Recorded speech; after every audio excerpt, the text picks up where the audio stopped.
नमस्कार, बहुत स्वागत है आपका डेली 24 भारत में। मैं हूं आपके साथ अनीता शर्मा। शुरुआत करते उत्तर प्रदेश की बड़ी खबरों से। यूपी के मुख्यमंत्री योगी आदित्यनाथ गोरखपुर के दौरे के दौरान जिले को करोड़ों रुपए की विकास परियोजनाओं की सौगात दी है। मुख्यमंत्री ने करोड़ों रुपए की विकास परियोजनाओं का लोकार्पण और शिलान्यास किया। इस तरह उन्होंने 900 से ज्यादा करोड़ रुपए के विकास योजनाओं का शुभारंभ किया और इस दौरान उन्होंने जनसभा को संबोधित करते हुए प्रदेश सरकार की विकास योजनाओं और जन कल्याणकारी कार्यक्रमों का उल्लेख भी किया।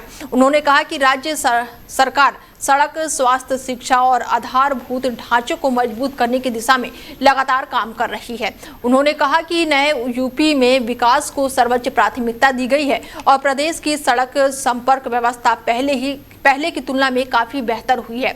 मुख्यमंत्री ने अपने संबोधन के दौरान विपक्ष पर भी तीखा हमला बोला। उन्होंने कहा कि जो लोग कभी आस्था पर प्रहार करते थे, आज वही आस्था के सबसे बड़े हितैषी बने हैं। उन्होंने आरोप लगाया कि साल 2007 से 2017 के बीच समाजवादी पार्टी, बहुजन समाज पार्टी और कांग्रेस के शासनकाल में चीनी मिलें बंद हुई और प्रगति होगी तो समृद्धि अपने आप ही आएगी। फिर समृद्धि को कोई रोक नहीं सकता है। और यह विकसित भारत की संकल्पना के लिए आधारभूत संरचना विकसित करने के अभियान की कड़ी का हिस्सा है, जिसके तहत एक विकसित भारत में किस प्रकार का इंफ्रास्ट्रक्चर होना चाहिए, कितना अच्छी कनेक्टिविटी होनी चाहिए, आज उसी दिशा से ये शुरुआत हम गोरखपुर के अंदर आज पूरा कर रहे हैं। याद करिए, आज हमारी लखनऊ से गोरखपुर की जो कुल दूरी हो गई है, यह 3.25 घंटे के अंदर हम पूरा कर सकते हैं।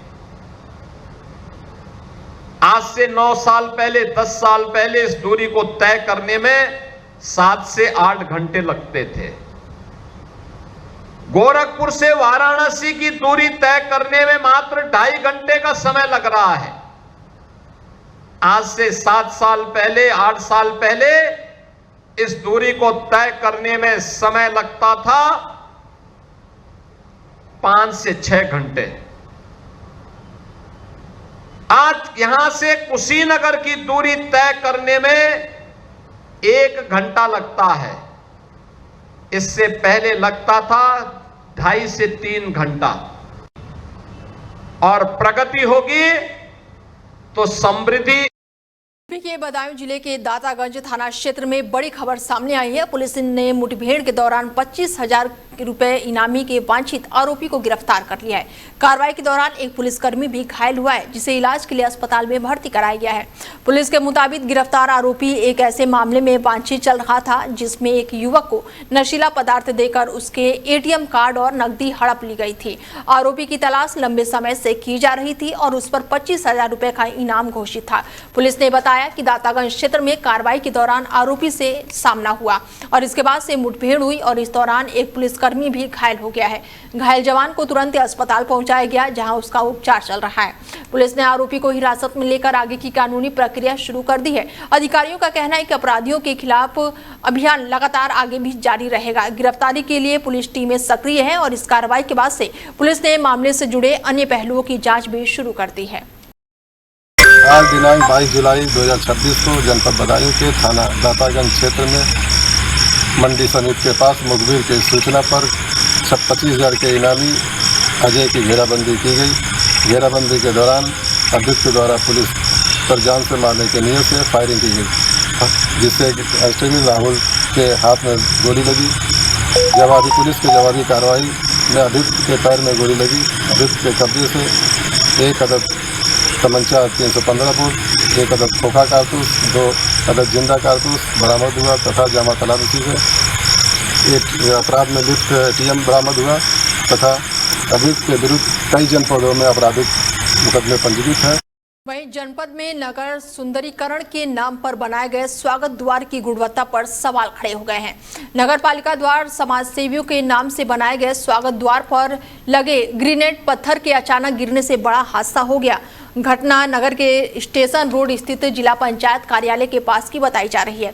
जानकारी के मुताबिक कोचिंग पढ़कर घर लौट रही दो छात्रों के ऊपर नगर पालिका द्वार बनाए गए स्वागत द्वार से करीब 20 फीट ऊंचाई से ग्रेनेड का पत्थर गिर गया और हादसे में दोनों छात्र गंभीर रूप से घायल हो गए।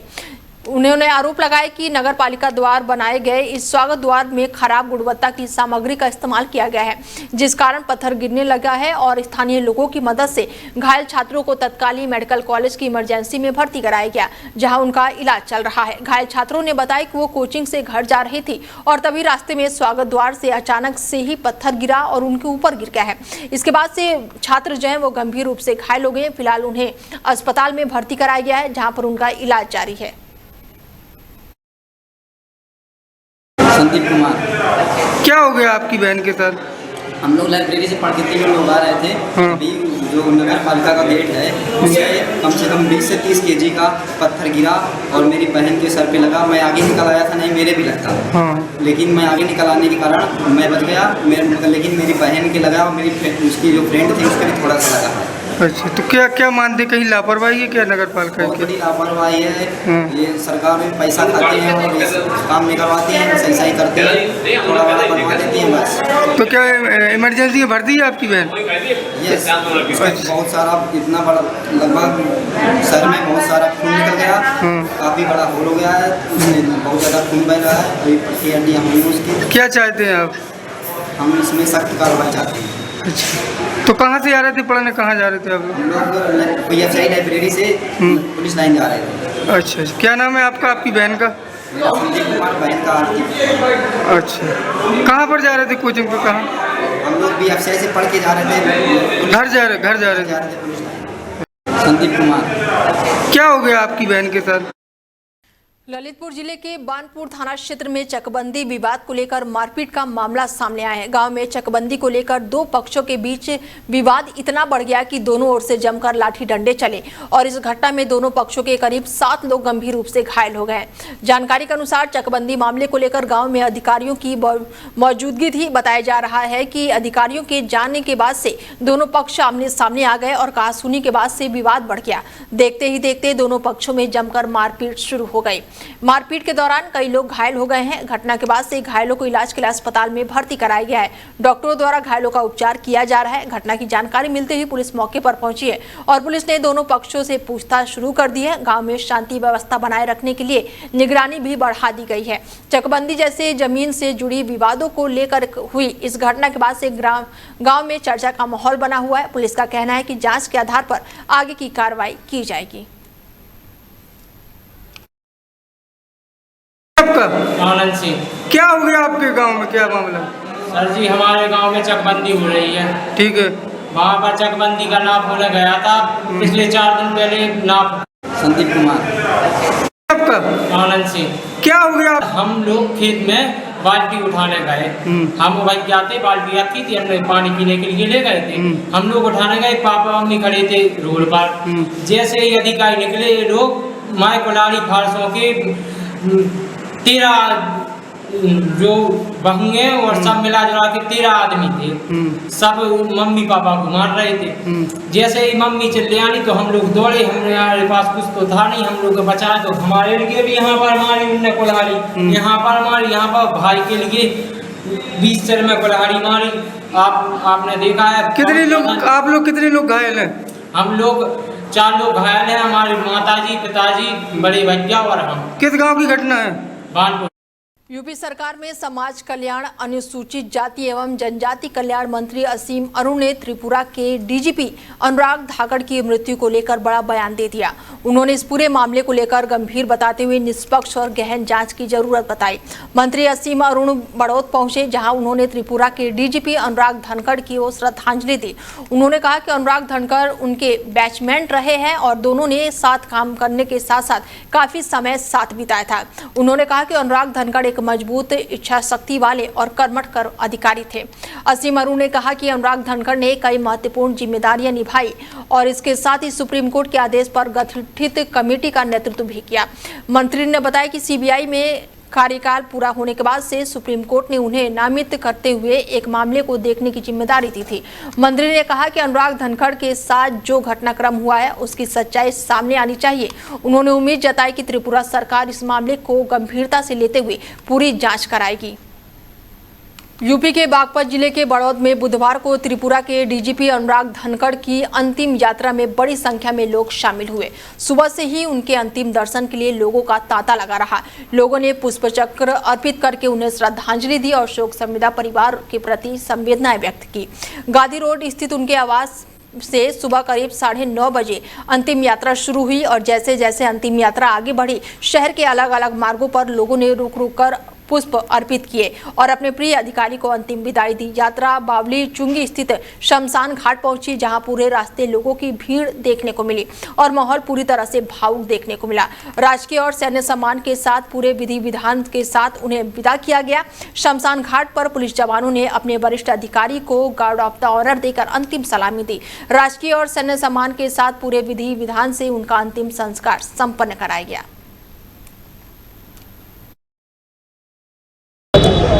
ये बहुत ही दुखद घटना है। हमारे त्रिपुरा स्टेट के डीजीपी रहे अनुराग सर, अचानक उनका देहांत हुआ। बहुत ही दुखद घटना हमारे लिए। तो जैसे ही हम सभी पूरा state, entire state including government of Tripura, police department, सभी अधिकारीगण, तो इतना रिस्पेक्ट हम वहाँ दे सकते हैं हम दे दिया। स्टेट मौन रख दिया। उसके बाद उनका जो नेटिव प्लेस है बहरुत, यहाँ उनको लाने का हमारा जो डिसीजन हुआ, उसके साथ गवर्नमेंट की तरफ से मैं मंच के ऊपर IGP लॉ एंड ऑर्डर, मेरे साथ एक SP officer Shri Kanta Jahangir ma'am और जो कॉप्स है वो लेके हम यहाँ आए। यहाँ अभी क्रिमेशन हुआ है। यहाँ लोकल एडमिनिस्ट्रेशन ने, लोकल फैमिली मेम्बर्स ने, यहाँ के भारत के लोगों ने काफ़ी अच्छा सपोर्ट किया। सर, एक सवाल सबके मन में है, कॉज ऑफ डेथ क्या रहा?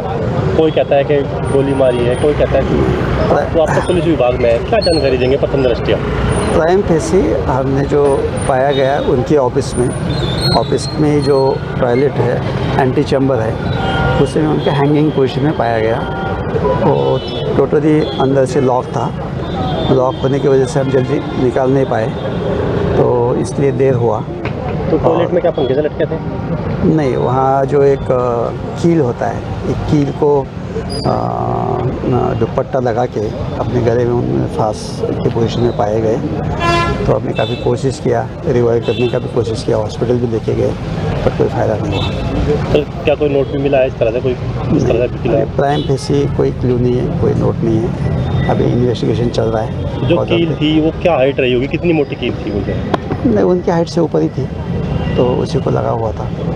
तो हम पूर्व सांसद बृजभूषण शरण सिंह ने छात्रों के आंदोलन को लेकर बड़ा बयान दे दिया है।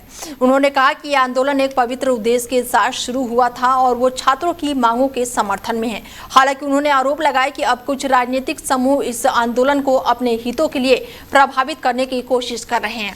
बृजभूषण शरण सिंह ने कहा कि छात्र अपनी मांगों और अधिकारों को लेकर लोकतांत्रिक तरीके से संघर्ष करें, और लेकिन इसके भी राजनीति दल या फिर विचारधारा के दबाव में न आए। उन्होंने छात्रों को आगाह करते हुए कहा कि अगर आंदोलन राजनीतिक एजेंडे का हिस्सा बन गया है तो इसका असर उनके भविष्य पर पड़ सकता है। पूर्व सांसद ने आरोप लगाया कि लेफ्ट और राइट दोनों विचारधाराओं से जुड़े कुछ समूह आंदोलन को अपने हिसाब से दिशा देने का प्रयास कर रहे हैं। उन्होंने छात्रों से अपील की कि वो आंदोलन की मूल भावना को बनाए रखें और किसी के हाथों का इस्तेमाल ना बने। उन्होंने कहा कि छात्रों की समस्याओं और मांगों को मजबूती से उठाया जाना चाहिए, लेकिन आंदोलन का रास्ता शांतिपूर्ण और मर्यादा होनी चाहिए। केंद्रीय शिक्षा मंत्री धर्मेंद्र प्रधान के इस्तीफे की मांग को लेकर पूर्व सैनिकों और छात्रों ने संयुक्त रूप से विरोध प्रदर्शन किया। प्रदर्शनकारियों ने बीजेपी सरकार के खिलाफ कैंडल मार्च निकालकर अपनी नाराजगी जताई। कैंडल मार्च के दौरान पूर्व सैनिकों और छात्रों ने हाथों में काली पट्टी बांधकर विरोध दर्ज कराया। बड़ी संख्या में छात्र और पूर्व सैनिक इस मार्च में शामिल हुए और शिक्षा व्यवस्था से जुड़े मुद्दों को लेकर आवाज उठाई। जानकारी के अनुसार कैंडल मार्च की शुरुआत नवीन गल्ला मंडी से हुई और प्रदर्शनकारी हाथों में मोमबत्तियां लेकर आगे बढ़े और सरकार के खिलाफ नारे लगाए। मार्च में शामिल लोगों ने मांग की है कि शिक्षा मंत्री की नैतिक जिम्मेदारी लेते हुए अपने पद से इस्तीफा देना चाहिए। प्रदर्शनकारियों का आरोप था कि पेपर लीक और शिक्षा व्यवस्था से जुड़े मामलों में छात्रों को परेशानियों का सामना करना पड़ रहा है। उन्होंने सरकार से छात्रों के भविष्य को ध्यान में रखते हुए ठोस कदम उठाने की मांग की।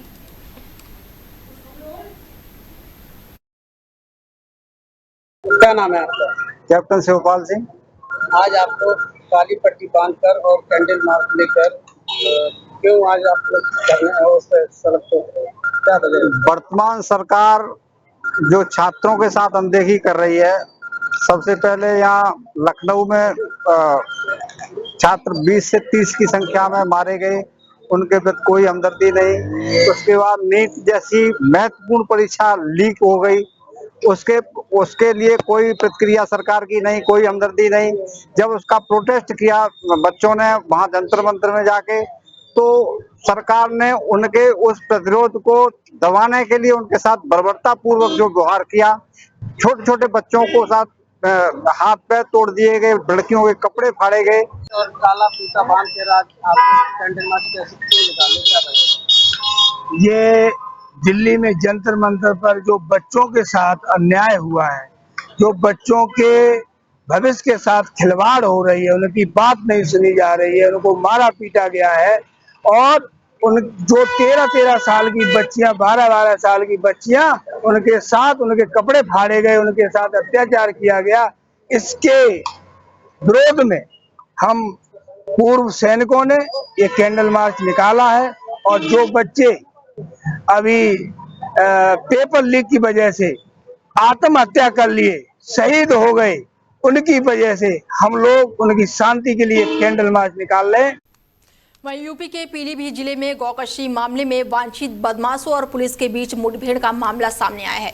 जहानाबाद थाना पुलिस की चेकिंग के दौरान गौकशी के आरोपियों से मुठभेड़ हुई, जिसमें एक आरोपी के पैर में गोली लगी, जबकि एक पुलिसकर्मी भी घायल हो गया। पुलिस के अनुसार गौकशी के मामले में दर्ज मुकदमे में वांछित आरोपियों की तलाश में चेकिंग अभियान चलाया जा रहा था और इसी दौरान बदमाशों ने पुलिस टीम पर जानलेवा हमला कर दिया। पुलिस ने आत्मरक्षा की जवाबी कार्रवाई करते हुए फायरिंग की और पुलिस की कार्रवाई के दौरान आरोपी के पैर में गोली लग गई, जिससे वो गंभीर रूप से घायल हो गया।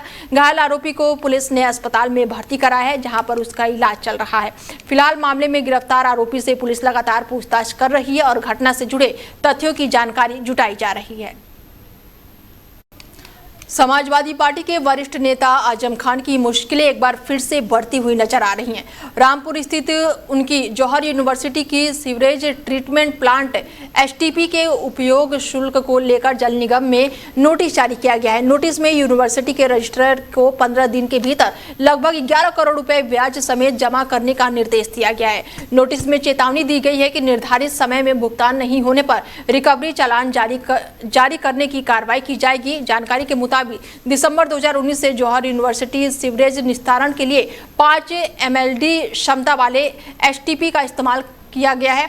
जल निगम का दावा है कि अब तक सेवा शुल्क जमा नहीं किया गया और विभाग ने करीब 8 करोड़ रुपए यूज चार्ज और लगभग 3.5 करोड़ रुपए ब्याज और विलंब शुल्क के रूप में निर्धारित किया है। इस मामले पर यूपी सरकार के कृषि मंत्री का कहना है कि कानून और संबंधित विभाग अपना काम कर रहे हैं। उन्होंने कहा कि अगर किसी को आपत्ति है तो वो न्यायालय का रुख कर सकता है। और अगर कोई नोटिस गया है, सही गया है, गलत गया है, उसके लिए न्यायालय है, वो अपने न्यायालय में अपील कर सकते हैं और अपनी बात को रख सकते हैं। नहीं, जौहर यूनिवर्सिटी के अंदर सरकार की सुविधाएं क्यों मिल जाएंगी, क्योंकि प्राइवेट संस्थान। मैं जो आपसे कह रहा हूँ, अगर उनको किसी भी प्रकार का किसी भी इसका नोटिस गया है तो नोटिस का वो जवाब देंगे, जो भी सर पर उसको पूरा करने का काम। नीट पेपर लीक मामले को लेकर कांग्रेस ने केंद्र सरकार के खिलाफ विरोध प्रदर्शन की तैयारी की, लेकिन इससे पहले ही कई कांग्रेस पदाधिकारियों को हाउस अरेस्ट कर लिया गया। कांग्रेस नेताओं का आरोप है कि लोकतांत्रिक तरीके से विरोध दर्ज कराने और राष्ट्रपति के नाम जिलाधिकारी के माध्यम से ज्ञापन देने से उन्हें रोका गया।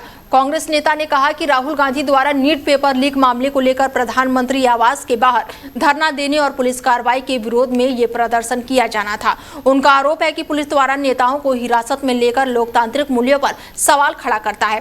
कांग्रेस पदाधिकारियों के अनुसार वो जिलाधिकारी के माध्यम से राष्ट्रपति को ज्ञापन सौंपने वाले थे, लेकिन कानून व्यवस्था का हवाला देते हुए उन्हें पार्टी कार्यालय और घरों पर रोक दिया गया।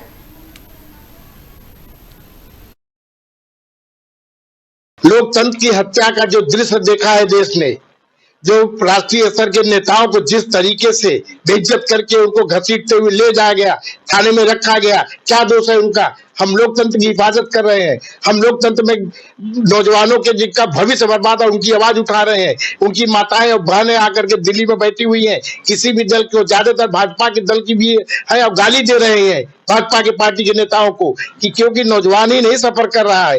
मांग हम लोग का ये था, राहुल गांधी चाहते थे कि जो नौजवान आत्महत्या किए हैं उनको मुआवजा भी मिले। आज तक कोई निर्णय नहीं हुआ।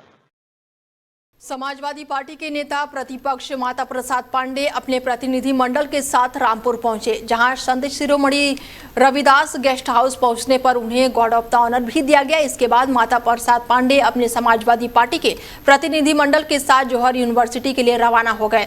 उनके दौरे को देखते हुए प्रशासन ने सुरक्षा व्यवस्था बढ़ा दी है। जौहर यूनिवर्सिटी परिसर के आसपास अतिरिक्त पुलिस अधीक्षक, कई क्षेत्राधिकारी और भारी संख्या में पुलिस बल तैनात किया गया है। पुलिस और प्रशासनिक अधिकारी लगातार स्थिति पर नजर बनाए हुए हैं। सपा प्रतिनिधि मंडल के जौहर यूनिवर्सिटी पहुंचने को लेकर राजनीतिक हलचल तेज हो गई है। बताया जा रहा है कि प्रतिनिधि मंडल यूनिवर्सिटी से जुड़े हालात और संबंधित मुद्दों की जानकारी लेने के लिए वो पहुंचे हुए हैं। फिलहाल बुलेटिन में मेरे साथ इतना ही। दीजिए इजाजत, नमस्कार।